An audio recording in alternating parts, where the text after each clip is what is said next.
اور جب میں خرچ کا لفظ استعمال کروں گا تو آپ مالی کا خرچ کرنے کا نہ سوچیں، بلکہ انسانوں کے اوقات، ان کی صلاحیتیں، ان کی استعداد، اس کو بھی خرچ کرنا، وسائل کا خرچ کرنا۔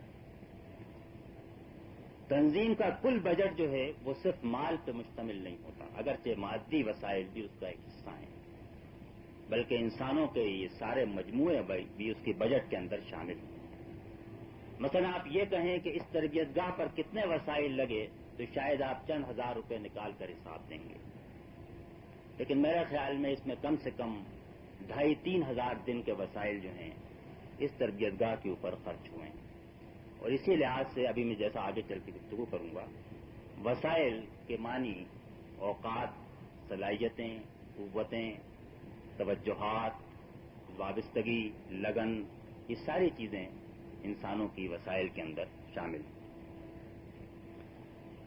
اگر تنظیم مؤثر نہ ہو اور وہ حکمت میسر نہ ہو جس سے کہ تنظیم کو مؤثر کیا جا سکے، تو اس کا امکان ہے کہ وسائل موجود ہوں اور کام نہ ہو، بینک کے اندر سرمایہ موجود ہو اور نفع نہ ہو، وہ کسی کاروبار میں نہ لگ سکے، بھاگ دوڑ اور کوشش بھی ہو، اس کے بعد بھی نفع نہ ملے۔ میں اگر کاروبار اور نفع کی اصطلاحات استعمال کر رہا ہوں تو اس سے بھی آپ گھبرائیں نہ، اس لیے کہ یہ ان سے بات کو سمجھنا بھی آسان ہے، اور یہ خالص قرآن مجید کا استعارہ ہے کہ جو بے اور شراء اور تجارہ، ان الفاظ سے اس پورے کاروبار، دینی کام کو تعبیر کرتا ہے۔ تو اگر آج کی ہم بزنس اور کارپوریشنز کی مثالیں لیں تو یہ بالکل عین قرآن مجید کے بیان کے مطابق ہوں گی۔ اس لیے جب میں کہتا ہوں کاروبار میں روپیہ بینک میں لگا رکھا رہے اور وہ نفع نہ دے، یا کاروبار میں لگایا جائے اور پھر بھی نفع نہ دے، تو یہ دراصل اس کے معنی یہ ہے کہ انسانوں کے مجموعے کو جہاد کے کام میں کے لیے جمع ہو جائے اور وہ اس کام میں نہ لگے، اور لگے بھی تو جہاد کی منزل جو ہے وہ قریب نہ آئے۔ یہ دراصل اسی بات کو کہنے کا ایک معروف پیرایا ہے جو قرآن مجید نے خود بار بار استعمال کیا ہے۔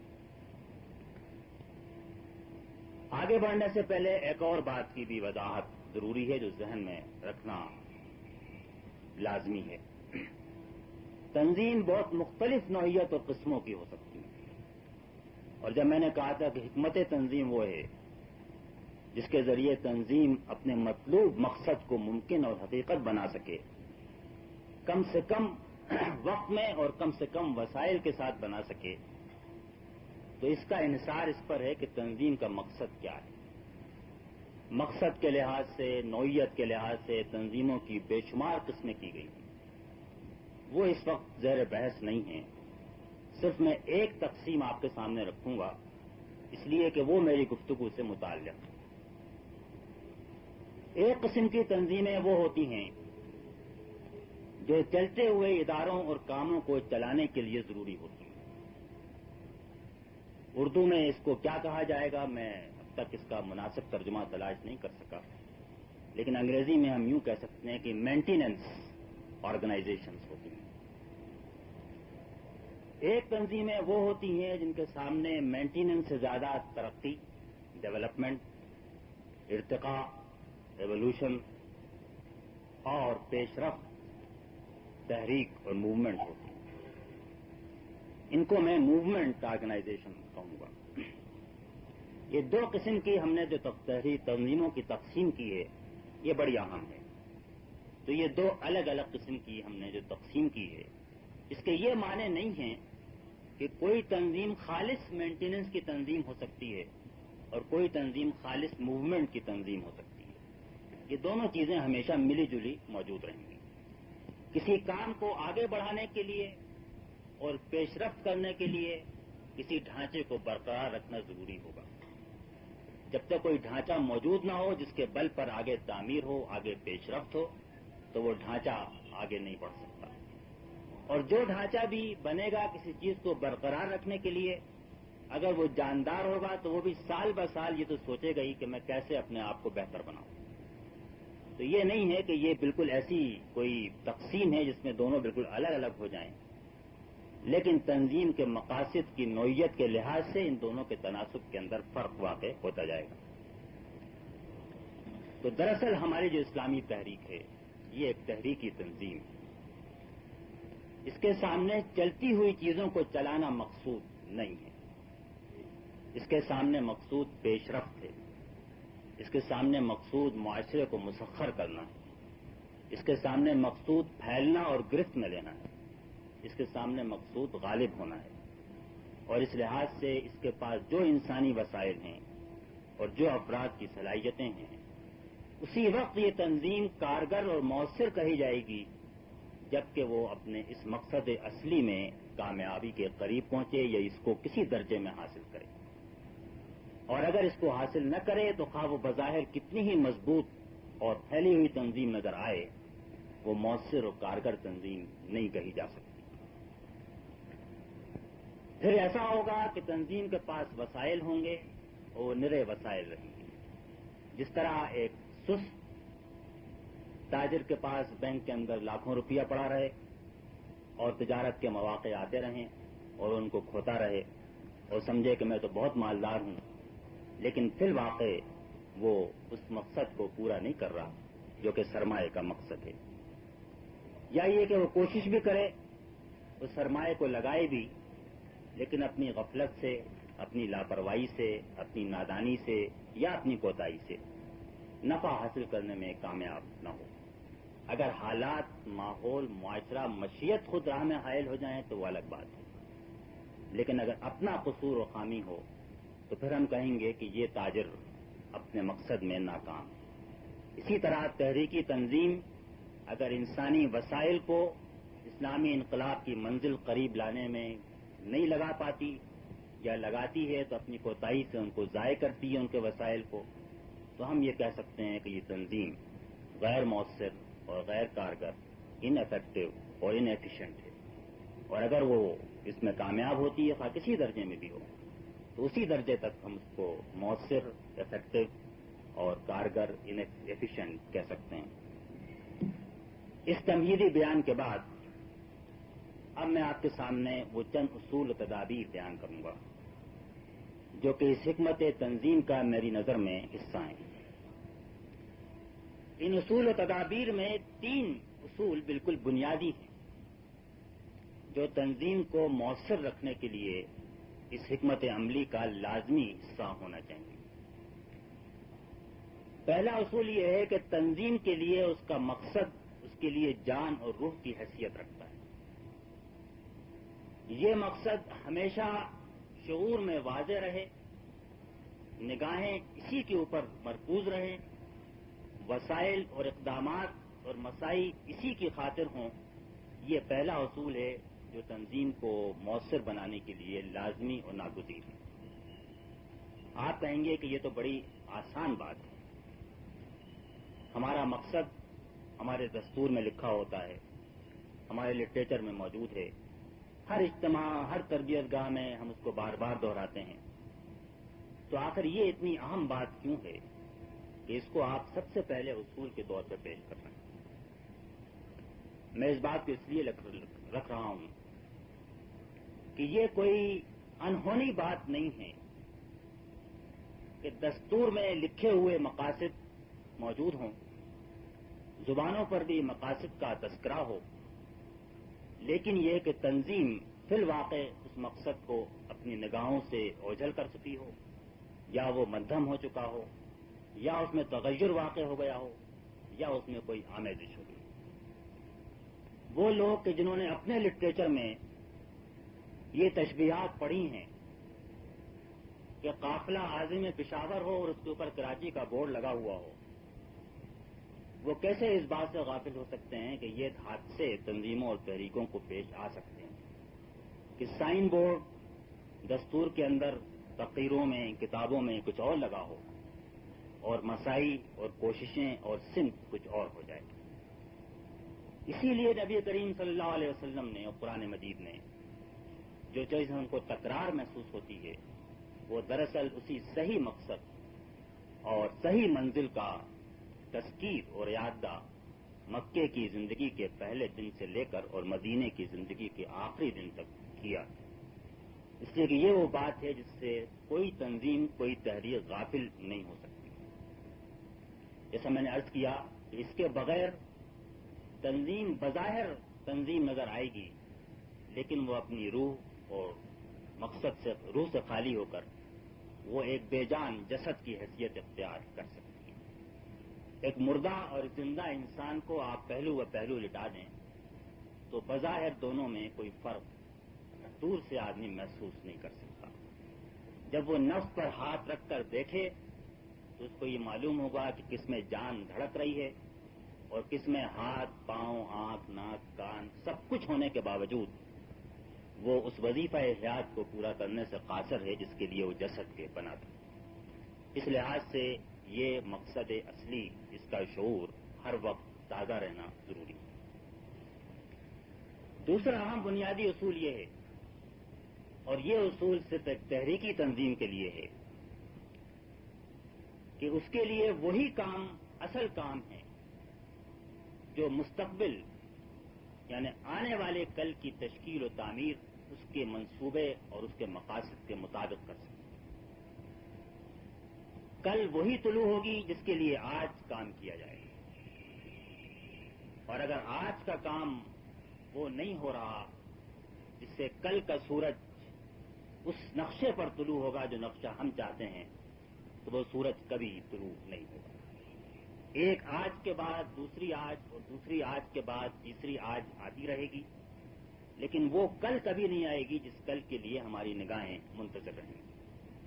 اور انگریزی کا وہ مقولہ پورا ہو جائے کہ ٹمارو نیور کمس، اس لیے کہ اس کل کے لیے ہم آج اگر کام نہیں کریں گے، ہماری ہر پالیسی، ہمارا ہر فیصلہ، ہمارا ہر اقدام، ہمارا ہر قانون، ہمارا ہر ضابطہ، ہمارے دستور کی ہر شق، اس کو اصل میں کل کے لیے وقف ہونا چاہیے، کل کے لیے بننا چاہیے، کل کے لیے ہونا چاہیے۔ اور اگر یہ اس کل کو لانے کے لیے مفید اور معاون اور ممد نہیں ہے تو اس کے معنی یہ ہے کہ وہ اس تحریک کے مقصد کو، تحریکی تنظیم کو مؤثر نہیں بنا رہی۔ اس بات کو کہنے کی شاید ضرورت ہر تنظیم کو ہے، لیکن سب سے کم اس بات کو کہنے کے محتاج وہ لوگ ہونا چاہیے جو کہ اس بات پر یقین رکھتے ہیں کہ آج کی ساری زندگی فکر فردہ میں بسر ہونی چاہیے۔ دنیا کی ساری زندگی میں وہی کام کارگر ہے کہ جو آخرت میں نافع ہو۔ جس قوم کے، جن افراد کے دل و دماغ میں یہ بات رچی بسی ہو، ان کو یہ بات یاد دلانے کی ضرورت نہیں ہے کہ دنیا کے اندر بھی تنظیم کو بھی اپنے کام اور فیصلے اور اقدامات وہی کرنے چاہیے جو کل نافع ہوں۔ اگر آج کی زندگی آخرت میں وہ نقشہ نہیں بنا سکتی جو مطلوب ہے تو وہ ضائع اور بیکار ہے۔ اسی طرح تنظیم کے وہ آج کے کام جو کل کا نقشہ بنانے میں ممد اور معاون نہ ہوں، وہ بھی بیکار ہیں، اور تنظیم کو خامخواہ بوجھل بنا کر ایک تاثر دیتے ہیں کہ تنظیم بڑی متحرک ہے اور بڑی کام کر رہی ہے، لیکن اگر وہ کل کو لانے میں مدد نہیں دے رہے اور صرف آج کے مسائل کو آج نپٹانے کا کام کر رہے ہیں، اس کا معنی یہ ہے کہ وہ بھی اپنی جگہ پر تنظیم کو مؤثر نہیں بنا رہے۔ تیسرا بنیادی اصول جو پھر صرف ایک تحریکی تنظیم پر جس کا اطلاق ہوگا، ہر تنظیم پر نہیں ہوگا، اگرچہ دوسری تنظیمیں بھی ایک حد تک اس سے متاثر ہوں گی، وہ یہ کہ تنظیم کے کام کے نتائج اندر کو دیکھ کر نہیں قائم کیے جا سکتے۔ ایک تحریکی تنظیم کے کام کے نتائج اس معاشرے کے اندر ہی دیکھے جا سکتے ہیں۔ پولیس بھی یہی کہے گی کہ اس کے کام کے نتائج اس پر نہیں ہے کہ پولیس کی ڈرل کتنی اچھی ہو گئی اور پولیس کے لوگ کس نظم و ضبط سے حاضر ہو گئے، ان کی وردیاں کتنی صاف ستھری ہیں، بلکہ یہ دیکھ کر کیا جائے گا کہ جرائم پر قابو کس حد تک پانے میں وہ کامیاب ہے۔ ایک تعلیمی ادارہ بھی یہ نہیں کہے گا کہ ہماری عمارت اتنی عالی شان ہے، ہمارے اساتذہ کی تعداد اتنی ہے، ہمارے ہاں 10,000 طلباء آتے ہیں، بلکہ اس کو بھی شاید یہ دیکھنا پڑے گا کہ جو لوگ وہاں سے سند لے کر جاتے ہیں معاشرے میں وہ کیا کرتے ہیں۔ اسی طرح ایک تحریکی تنظیم تو ہرگز بھی اس بات پر مطمئن نہیں ہو سکتی کہ ہمارے اجتماع میں بہت لوگ آ گئے، ہماری تربیتگاہ کامیاب ہو گئی، ہم نے بڑے اچھے رسالے نکال لیے، اس لیے کہ ان کے نتائج وہی معتبر ہوں گے کہ جو معاشرے کے اندر نمودار ہوں۔ تو تو یہ تیسرا اصول ہے بنیادی حکمت تنظیم کا۔ اب اس کے بعد پھر میں 7 اصول اور تدابیر آپ کے سامنے ایسی پیش کروں گا جو انہی سے نکلتے ہیں۔ یہ 3 جڑیں ہیں، یہ اس کی 7 شاخیں ہیں، اس میں کچھ اصول بھی ہیں، کچھ تدابیر بھی ہیں، جن کو اگر آپ ملحوظ رکھیں اور عملی جامہ پہنائیں تو آپ ان کو اپنے لیے یقیناً مفید پائیں گے۔ پہلی بات جو ہے وہ یہ ہے کہ تنظیم کو خود مقصد نہ بننے دیں۔ میں نے جو بات کہی تھی کہ مقصد اصلی پر نگاہ مرکوز رہے، اس میں آمیزش بھی ہو جاتی ہے، تغیر بھی ہوتا ہے، یہ نگاہوں سے اوجھل بھی ہوتا ہے، تو سب سے بڑا خطرہ جو کسی تنظیم کو پیش آ سکتا ہے وہ یہ ہے کہ تنظیم فی نفس ہی خود ہی مقصود بن جائے۔ اس کے پھر معنی یہ ہوتے ہیں کہ وہ چیز کہ جو ایک ذریعے کے طور پہ بنائی گئی ہے، جس کا کام یہ ہے کہ معاشرے کو مسخر کرے، اسلامی انقلاب کی منزل کو قریب لائے، اس کی اپنی سروس میں اور اس کی اپنی خدمت کے اندر لوگ مصروف ہو جاتے ہیں۔ یہ چیز جو ہے یہ خاص طور پہ ایک دینی تنظیم میں اس لیے پیش آ سکتی ہے کہ ایک تو بات یہ ہے کہ تنظیم ایک لازمی ناگزیر شے ہے، اس کو ہم رد نہیں کر سکتے، مسترد نہیں کر سکتے، اس کو چھوڑ نہیں سکتے۔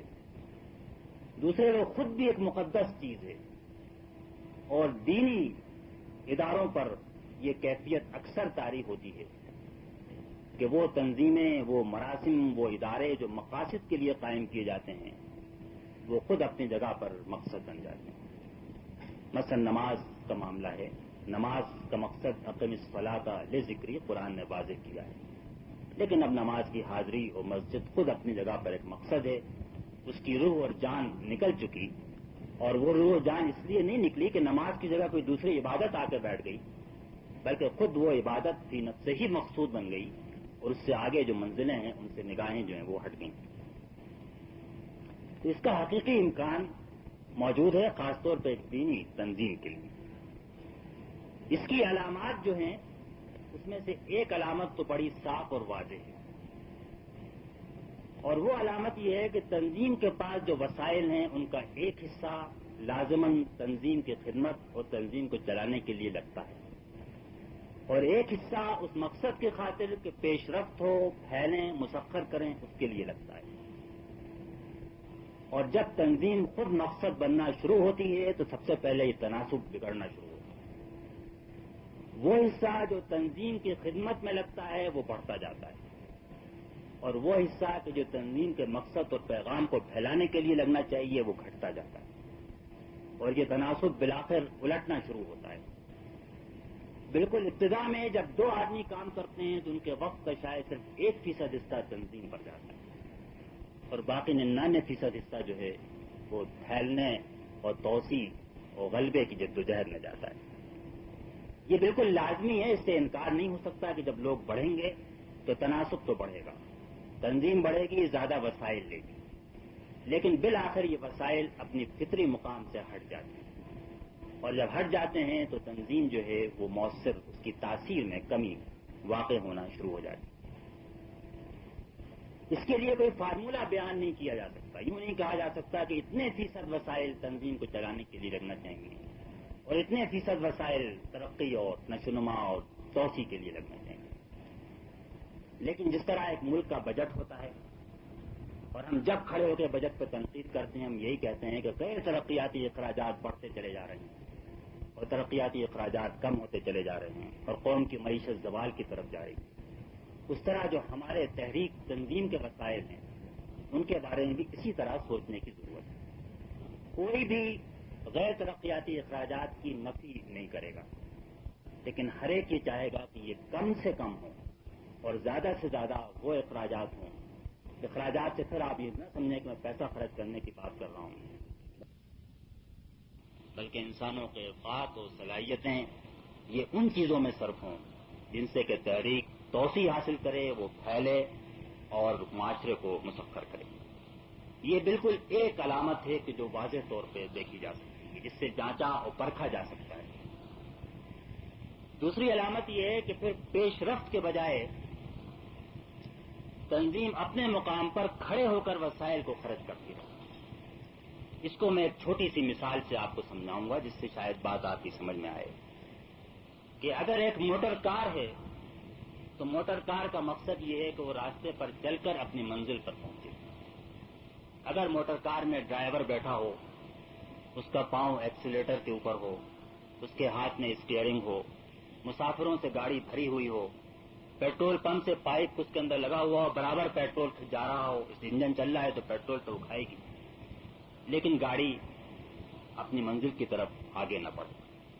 اس کے معنی اب گاڑی خود مقصود بن گئی. لوگ بیٹھے ہیں، جھاڑ پونچھ کر رہے ہیں، آئلنگ کر رہے ہیں، سروس کر رہے ہیں، پیٹرول بھی بھر رہے ہیں، مسافر بھی بیٹھے ہوئے ہیں، ڈرائیور بھی موجود ہے، اور بظاہر ہر سامان اس بات کی نشاندہی کر رہا ہے کہ یہ بڑی مضبوط اور بڑی عمدہ گاڑی ہے جو اپنے مقام پر کھڑی ہوئی ہے.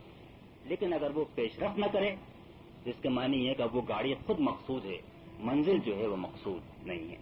یہ دو علامتیں ہیں جن پر آپ کبھی بھی جانچ کر پرکھ کر دیکھ سکتے ہیں کہ ان خطرے سے ہم کتنا قریب ہیں اور کتنا دور. حکمت عملی کا دوسرا اصول یہ ہے کہ ایک سیدھا سادہ سوال کرنے کی ہمت اور جرت تنظیم کو ہونی چاہیے. یہ سوال بڑا سیدھا ہے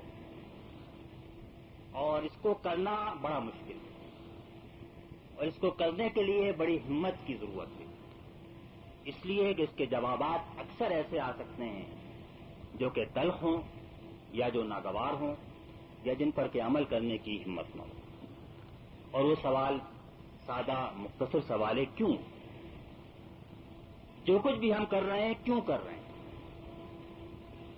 یہ کیوں کا سوال ہم کرنے سے بچتے بھی ہیں.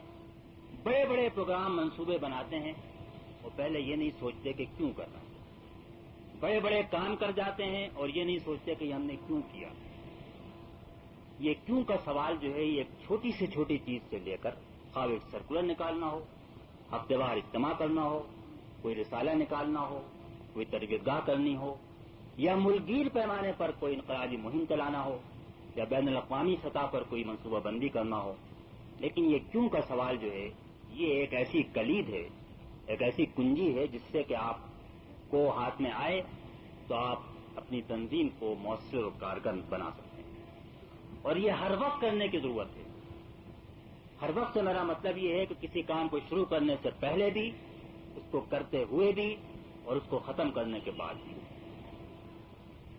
اور اس کے ساتھ ساتھ یہ ہر چیز کے بارے میں کرنے کی ضرورت ہے.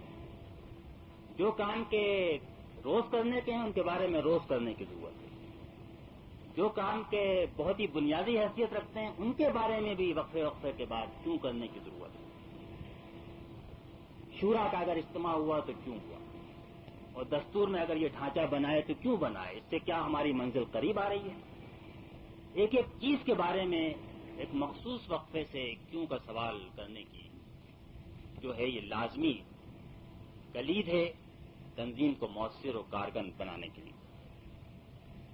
جیسا میں نے عرض کیا کہ یہ سوال جو بڑا آسان نظر آتا ہے یہ اس لیے بڑا مشکل ہے کہ اس کے جوابات جب آنا شروع ہوں گے تو شاید آپ کو یہ محسوس ہو کہ بہت ساری چیزیں جن کو ہم سینے سے لگائے پھر رہے ہیں وہ ایک ماضی کا بوجھ ہے، ان کی حیثیت ایک لاش کی ہے.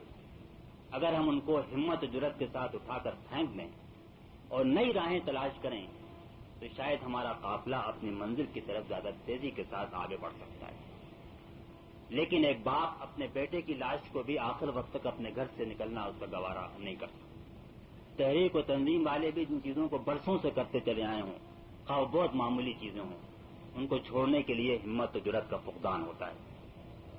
اس کے یہ معنی نہیں ہے کہ اگر کیوں کے جواب میں یہ محسوس ہو کہ یہ چیزیں غیر مؤثر ہیں تو ہر چیز کو ترک کرنا لازمی ہوگا. یہ آپ نہ کہیں کہ میں سب ڈھانچے کو ملیا میٹ کرنے کی بات کر رہا ہوں، بلکہ کم سے کم جو فائدہ ہوگا وہ یہ ہوگا کہ پھر آپ یہ سوچیں گے کہ جو چیز ہم کرتے چلے آئے ہیں وہ اگر غیر مؤثر ہے تو ہم اس کو مؤثر کیسے بنائیں، اور یہ دیکھیں کہ ہم کیوں کر رہے ہیں، اس سے کیا حاصل ہو رہا ہے، اصل مقصد کی طرف پیش رفت میں اس سے کیا مدد مل رہی ہے. میری نظر میں یہی کام اصل میں جائزے کا کام ہے.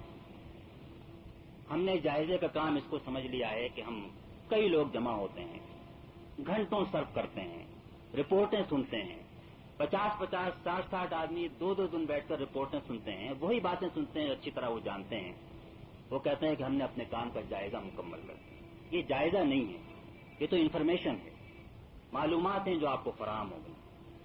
جائزے کا کام یہ ہے کہ آپ یہ دیکھیں کہ جو کچھ ہوا یہ کیوں ہوا, اس سے کیا حاصل ہوا, اور اس سے ہمارے مقصد کی طرف پیش رفت میں کیا مدد ملی. اس کے بعد جو چیزیں اللہ اور رسول نے لازم کی ہیں ان کو تو کسی صورت میں ترک نہیں کیا جا سکتا. اگر نماز مفید نہیں ہو رہی اسی کو مفید بنانا ہے, اس کو چھوڑ کر کوئی دوسری تدبیر اختیار نہیں کی جا سکتی. جو روایات کے تحریک کی جان ہے انہی کو کارگر اور مؤثر بنانا ہے. لیکن اس کے علاوہ انسان کی بنائی ہوئی کوئی چیز اتنی مقدس نہیں ہے کہ اس کو ترک نہ کیا جا سکے, اس میں ترمیم نہ کی جا سکے, اس میں تغیر نہ کیا جا سکے. یہ وہ چیز ہے کہ جو کیوں کے سوال کے نتیجے میں جو جائزہ ہوگا, اور یہی میرے خیال میں جائزے کی روح ہے, نہ کہ رپورٹوں کا سننا, رپورٹوں کا حاصل کرنا, معلومات کا جمع کرنا, اس معلومات کو گوشواروں کی صورت میں مرتب کرتے ہیں. یہ جائزہ نہیں ہے, جیسا میں نے کہا یہ انفارمیشن پروسیسنگ ہے, یہ معلومات کی ڈیٹا بیس ہے. لیکن اصل جائزہ یہ ہے کہ ہم یہ کیوں کا سوال کریں اور اس کے بعد پھر آگے بڑھنے کا سوچیں اور اس کی تیاری کریں. تیسرا اصول و تدبیر جو ہے وہ منصوبہ بندی ہے. منصوبہ بندی کا لفظ ہماری زندگی کے اندر بڑا عام ہے, اس لیے یہ بتانے سے پہلے کہ منصوبہ بندی سے میرا مطلب کیا ہے, یہ کہنا شاید زیادہ ضروری ہے کہ منصوبہ بندی کیا نہیں ہے. بعض دفعہ یہ جان لینے سے کہ چیز کیا نہیں ہے یہ سمجھنا آسان ہوتا ہے کہ وہ کیا ہے.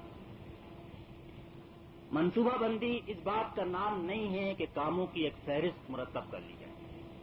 ایک تربیت گاہ, 2 ضلعی اجتماعات, 4 ہفتے میں, مہینے میں 4 دفعہ تبلیغی وفود کی روانگی, بس یہ کاموں کی ہم نے ایک فہرست مرتب کی اور منصوبہ بن گیا.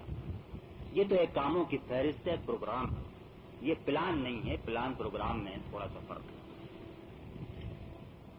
کیے ہوئے کاموں کو کرتے چلے جانا بھی منصوبہ بندی نہیں ہے. جو کام کے پچھلے سال منصوبے میں شامل تھے بیٹھ کر ان سب کو پھر شامل کر دیں تو یہ کام منصوبہ بندی میں شمار نہیں ہوگا.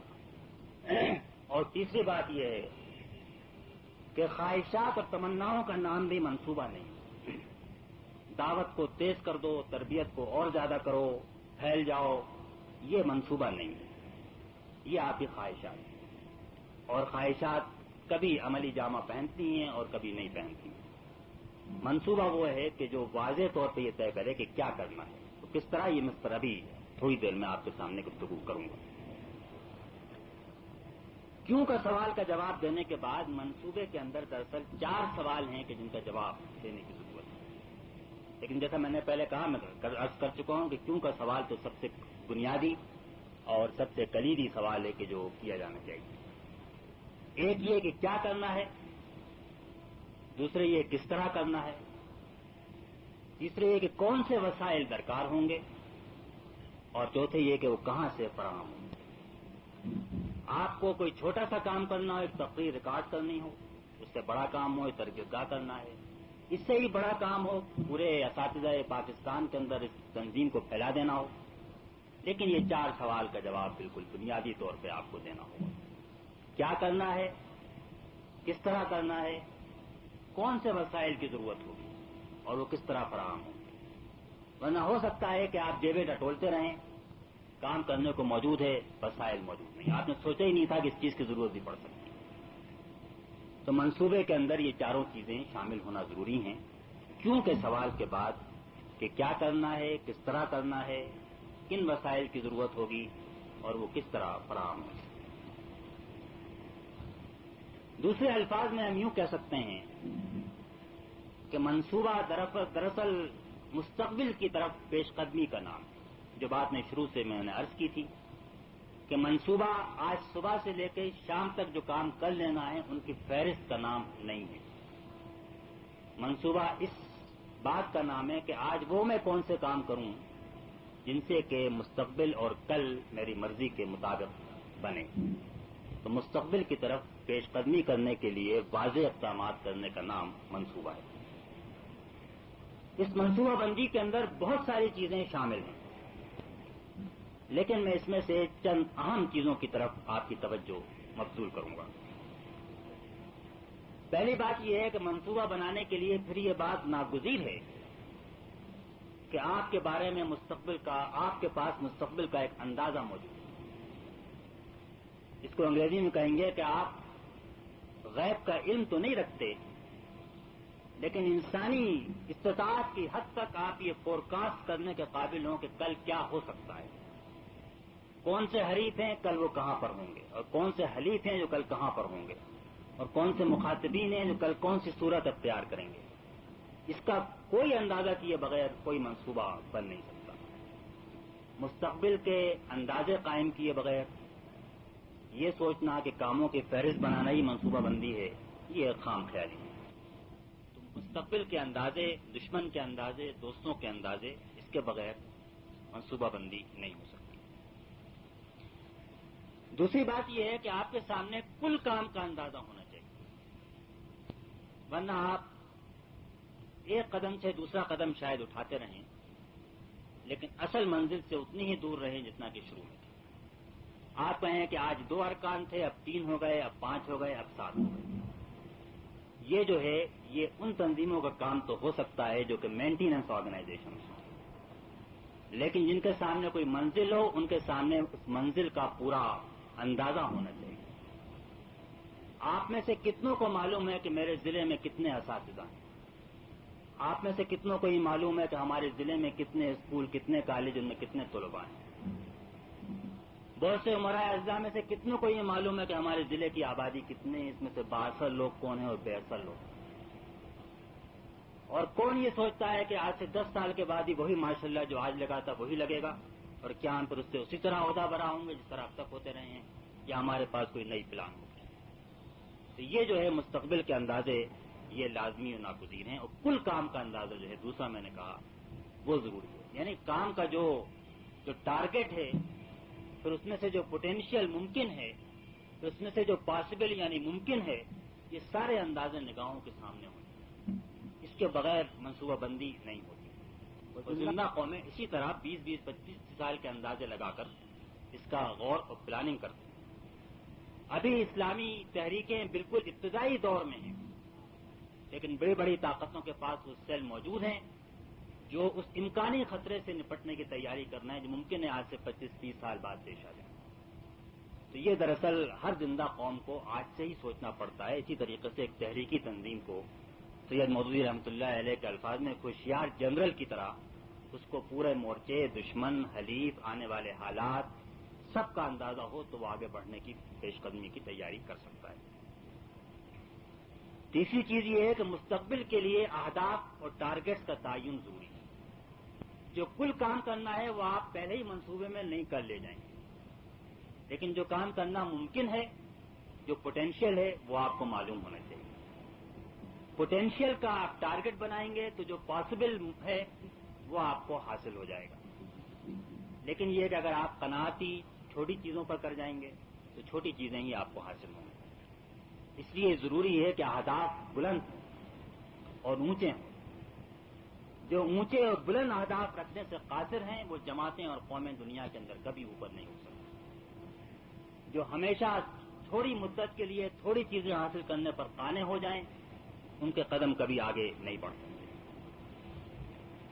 اس کے بعد چوتھی چیز یہ ہے کہ ترجیحات کا قائم کرنا بڑا ضروری ہے۔ کسی وقت بھی ایسا نہیں ہو سکتا کہ جو کام آپ کرنا چاہیں گے اس کے لیے آپ کے پاس پورے وسائل موجود ہوں گے۔ یہ انسانی زندگی میں ایک بالکل ناممکن شے ہے، اور اگر آپ کام اس لیے کرتے چلے جائیں گے یہ کام تو بڑا اچھا ہے اور یہ کام تو بڑا ضروری ہے اور اس کام کا تو بڑا تقاضا ہے، تو کاموں کا بوجھ تو لگتا چلا جائے گا، لیکن یہ کہ تنظیم جو ہے وہ بوجھل اور غیر مؤثر ہوتی چلی جائے گی۔ اس لیے ترجیحات قائم کرنا ناگزیر اور لازمی ہے، اور ترجیحات کے اندر بھی مشکل یہ نہیں ہے کہ ہم کو یہ معلوم نہیں ہوتا کہ کون سا کام زیادہ اہم ہے اور کون سا کام کم اہم ہے۔ ہوتا یہ ہے کہ ہم میں نہیں کہنے کی جرأت اور ہمت نہیں ہوتی۔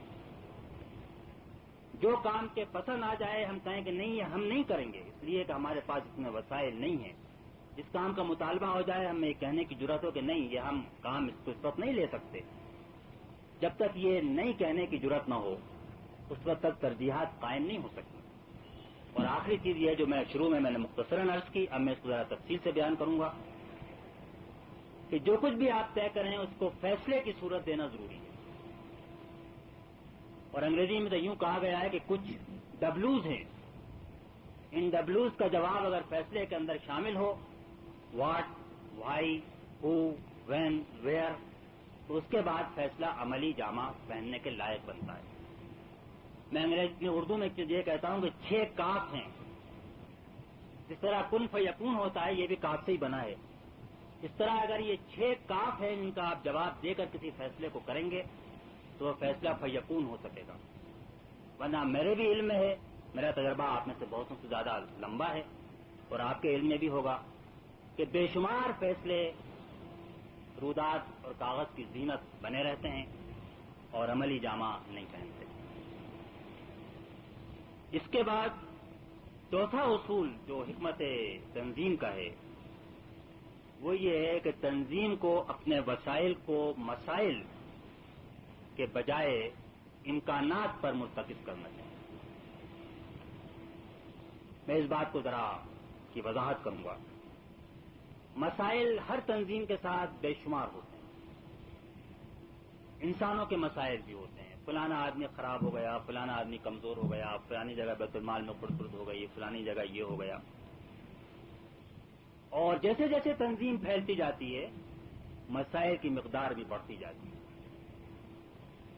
اور اگر آپ ان مسائل کو سے سب سے الجھنا چاہیں گے اور سب کو حل کرنا چاہیں گے تو آپ کے پاس 1 منٹ بھی اس بات کے لیے نہیں بچے گا کہ آپ کل کے بارے میں کچھ سوچ سکیں، بلکہ کچھ اپنی گرہ سے دے کر ہی آپ چھوٹیں گے، تب بھی یہ مسائل اسی طرح آپ کے سر کے اوپر سوار رہیں گے۔ میری بات کہنے کا مطلب یہ نہیں کہ آپ مسائل کو حل نہ کریں، اس کی کوشش نہ کریں، لیکن آپ یہ سمجھ لیں کہ سارے مسائل حل نہیں ہو سکتے، اور تنظیم کو اپنی قوتوں کا ایک حصہ اگر مسائل کو حل کرنے میں لگانا چاہیے تو میں یہ کہنے کی جرات کروں گا کہ بعض مسائل کو حل کرنے سے انکار کر دینا چاہیے، اس لیے کہ مسائل حل کرنے میں جتنی قوت کھائیں گے اسی قوت سے ہم کئی گنا زیادہ قوت اور پیدا کرتے ہیں۔ ایک آدمی کو سدھارنے میں اگر 1 مہینہ لگتا ہے تو اسے 1 مہینے میں شاید 10 آدمی اور ہمارے ساتھ آ سکتے ہیں۔ اور مجھے یہ بات کہنے میں کوئی بات نہیں ہے کہ نبی کریم صلی اللہ علیہ وسلم کی حکمت عملی یہی تھی، اسی لیے آپ کے معاشرے میں اچھے برے منافق خراب سب انسان موجود تھے اور سب کو آپ لے کر چل رہے تھے، لیکن آپ کی توجہ اسی بات کے اوپر مرکوز تھی، اصلاح کا کام بھی کرو لیکن ساتھ ساتھ پھیلاتے جاؤ اور پھیلتے جاؤ، اور کسی بھی خطرے سے کہ خراب غلط لوگ آ رہے ہیں اس پھیلاؤ کو مت روکو۔ اور اسی پالیسی کے نتیجے میں مدینے کی ریاست 100 سال کے عرصے میں اسپین سے لے کر اور چین تک پھیل گئی، ورنہ یہ اسی جزیرے کے اندر، اسی کوزے کے اندر، اسی کلیا کے اندر گڑ پھوڑتی رہتی اور لوگوں کو مانتی رہتی اور ان کی اصلاح کرتی رہتی اور مسائل کو حل کرتی رہتی۔ تو ہر موقع پر ہر سچویشن میں بعض چیزیں آپ کے سامنے پوٹینشیل ہوتی ہیں، ان کو اگر آپ گرفت میں لے لیں، کیپچر کر لیں تو تنظیم اپنے مقصد کو لے کر کہیں آگے بڑھ سکتی ہے، اور بعض چیزیں آپ کے دامن کو کھینچتی ہیں، ان کی بھی توجہ دینے کی ضرورت ہے، لیکن آپ امکانات پہ مواقع پر توجہ زیادہ مرکوز کریں، مسائل پر توجہ کو ذرا کم کریں، اس لیے کہ اس وقت ساری توجہ مسائل جو ہے وہ کھاتے ہیں بڑے۔ 5واں اصول یہ ہے کہ تنظیم کو ہلکا پھلکا ہونا چاہیے، ہلکی پھلکی چیز زیادہ تیز رفتاری کے ساتھ آگے بڑھ سکتی ہے، بھاری بھرکم بوجھل چیز کے لیے چلنا مشکل ہوتا ہے، اس کے اندر امراض بھی پیدا ہوتے ہیں۔ جو انسان زیادہ وزن جمع کر لیں ڈاکٹر کہتے ہیں بھائی اپنا وزن کم کرو، اور ویسے بھی ان کے لیے بھاگ دوڑ کرنا چلنا مشکل ہے۔ دنیا کی تاریخ ہر اس بات کے اوپر گواہ ہے کہ وہی فوجیں دنیا کے اندر کامیاب ہوئیں جن کے پاس کے ہلکے پھلکے تیز رفتار ہتھیار اوزار موجود ہیں۔ ہاتھی کے مقابلے میں اونٹ غالب آیا، اونٹ کے مقابلے میں گھوڑا غالب آیا، گھوڑے کے مقابلے میں ٹینک غالب آیا، ٹینک کے مقابلے میں ہوائی جہاز غالب آیا، اور ہوائی جہاز کے مقابلے میں وہ میزائل جو چند منٹوں میں ہزاروں میل چلا جائے ہلکا پھلکا، اور اس کے غالب ہونے کے امکانات۔ جو بات کے تاریخ حرب اور فن حرب کے لیے صادق ہے وہی بات تنظیموں کے لیے بھی. جو چیزیں تنظیموں کو بوجھل بناتی ہوں وہ چلنے کے اندر رکاوٹ پیدا کریں گی. اب یہ کیا چیزیں بوجھل بناتی ہیں وہ بہت ساری ہیں، لیکن میں آپ کی توجہ 3 باتوں کی طرف ضرور دلاؤں گا. پہلی چیز اجتماعات کی کثرت. اجتماع تنظیم کے لیے ایک ناگزیر شے ہے. لوگ بیٹھیں گے نہیں، سر جوڑ کے نہیں بیٹھیں گے تو تنظیمی زندگی پیدا نہیں ہو سکتی. یہ آپ نہ سمجھیں کہ میں اجتماع کی اہمیت کو کم کر رہا ہوں. میں جو بات کہہ رہا ہوں وہ یہ کہ اجتماعات کی کثرت تنظیم کو بوجھل بناتی ہے. ہر اجتماع کے بارے میں آپ کیوں کا سوال کریں، ہر میٹنگ کے بارے میں کہ آخر یہ میٹنگ کیوں ہو رہی ہے؟ اس لیے کہ ہوتی چلی آئی ہے یا اس لیے کہ واقعی اس سے تنظیم کے اندر کوئی افادیت اور فائدہ ہے؟ تو آپ بہت ساری میٹنگ اور اجتماعات سے شاید پیچھا چھڑا سکیں گے. دوسری بات جو ہے وہ کمیٹیاں ہیں. کمیٹیاں بھی ضروری ہیں، مفید ہیں، لیکن کمیٹیوں کی زیادتی اس بات کی علامت ہے کہ تنظیم بوجھل بن رہی ہے اور وہ کام جو کہیں کہیں اور ہو جانا چاہیے وہ کام نہیں ہو رہا. جو کام کے افراد کو کرنا چاہیے وہ اب کمیٹیاں کر رہی ہیں. اس کے بعد چھٹا اصول جو ہے وہ یہ ہے کہ تنظیم کا سب سے قیمتی سرمایہ اس کا وقت ہے. اس طرح تاجر کے لیے آپ یوں کہیں گے، اگرچہ آج کی موجودہ دنیا یہ تسلیم نہیں کرتی کہ پیسہ اصل سرمایہ ہے. اگر آپ آج کی بزنس مینجمنٹ پر کتابیں پڑھیں تو وہ بھی یہ کہیں گے کہ اصل سرمایہ آئیڈیا اور انسان ہے، پیسہ نہیں. پیسہ ہوگا تو کچھ کام نہیں ہوگا، آئیڈیا ہوگا، انسان ہوگا تو تجارت بڑھے گی. لیکن یہ کہ سب سے بڑا جو سرمایہ تحریک کے پاس ہے وہ انسانوں کا وقت ہے. تنظیم کے پاس جو ہے وہ انسانوں کا وقت ہے اور وقت کا حساب اور استعمال بڑا ضروری ہے. میں نے شروع میں آپ سے یہ بات کہی تھی کہ بظاہر آپ کی نگاہ میں یہ ایک تربیت گاہ ہے جس میں کہ لوگ آئے اور چلے گئے اور چند ہزار روپے خرچ ہوئے. میری نظر میں یہ تقریباً 2,500-3 ہزار افرادی دنوں کا اس میں صرف ہوا ہے. اور جب تک آپ یہ حساب نہ لگائیں گے کہ 50 آدمی کی شورا اگر 6 دن بیٹھتی ہے تو 300 ذمہ دار افراد کے افرادی دن کس کام میں صرف ہوئے اور اجتماع برائے اجتماع ہوا یا اس سے کوئی فائدہ ہوا. تو وقت جو ہے وہ ایک ایسا ایسٹ ہے کہ پیسہ تو آپ بینک میں رکھ سکتے ہیں اور آج کا پیسہ آپ کل استعمال کر سکتے ہیں، لیکن وقت کو آپ کہیں ڈپازٹ نہیں کر سکتے. پیسہ آپ کے پاس نہ ہو آپ کہیں سے قرض مانگ کے خرچ کر سکتے ہیں، وقت آپ کہیں سے قرض پر لا کر خرچ نہیں کر سکتے. نہ اس کو آپ اسٹور کر سکتے ہیں، نہ ڈپازٹ کر سکتے ہیں، نہ بارو کر سکتے ہیں. یہ تو بس آیا اور گیا اور اسی وقت کے اندر وہ پیش رفت کرنا ہے جس سے منزل قریب آئے. تو سب سے بڑھ کر افراد کو بھی، لیکن افراد آج موضوع نہیں ہے، وہ کل ہوں گے. تنظیم کو سب سے بڑھ کر اس بات کی فکر کرنی چاہیے کہ اس کا جو اجتماعی وقت ہے اس کا استعمال کس طرح ہو رہا ہے. آپ کے ہاں ایک مرکزی آڈیٹر ہے اور وہ محنت کر کے یہ دیکھتا ہے کہ پیسہ کہاں سے آیا بیت المال میں اور کہاں گیا. آپ کو ایک ایسے آڈیٹر کی بھی ضرورت ہے جو یہ دیکھے کہ وقت کیسے آیا اور کہاں گیا اور اس کی آڈیٹنگ اور اس کا محاسبہ بیت المال کے پیسے کے محاسبے سے کہیں زیادہ ضروری ہے. پیسہ تو ہاتھ کا میل ہے، آئے گا چلا جائے گا، آج ضائع بھی ہوا کل بہت کچھ اور آ جائے گا. اللہ تعالیٰ جب چاہے گا بہت عطا کر دے گا، لیکن وقت وہ دوبارہ نہیں دے گا. جو وقت اس نے دیا ہے وہ جب چلا جائے گا وہ دوبارہ نہیں ملے گا. پیسہ ضائع ہوگا دوبارہ مل سکتا ہے لیکن وقت نہیں مل سکتا.